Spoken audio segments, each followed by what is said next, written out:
አባታችን ሆይ በሰማያት የምትኖር ስምህ ይቀደስ መንግስትህ ትምጣ ፈቃድህ በሰማይ እንደሆነች እንዲሁ በምድር ትሁን የዕለት እንጀራችንን ስጠን ዛሬ በደላችንን ይቅር በለን እኛም የበደሉንን ይቅር እንደምን ሁሉ አቤቱ ወደ ፈተና አታግባን መንግስት ያንተ ናትና ኃይል ምስጋና ለዘላለሙ አሜን።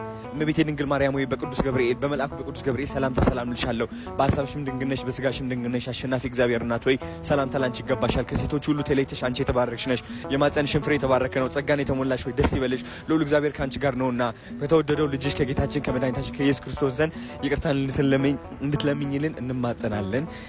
አሜን። ሞክር ያለው ጋይስ እስ ይህ ቀን በቀን ሌሊት ከመተኛቴ በፊት የጸለይኩት ነገር ነው። ማታ ማለት ነው። እዚህ ደረጃ አልደርስም ነበር ያ ጸሎት ባልጸልይ ኖሮ።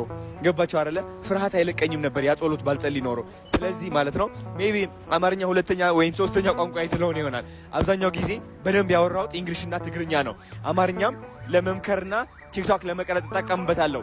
በአካል ብታገኙኝ ማለት ነው በጣም ነው ኮልተፍተፍ የምለው ልንገራችሁ፣ ግን ልምድ ሆኖብኛል። ኤኒዌይስ ችየዋለሁ፣ ግን የበለጠ ተለማምጄ ደግሞ በፍጥነት ነው ምደግመው ማለት ነው።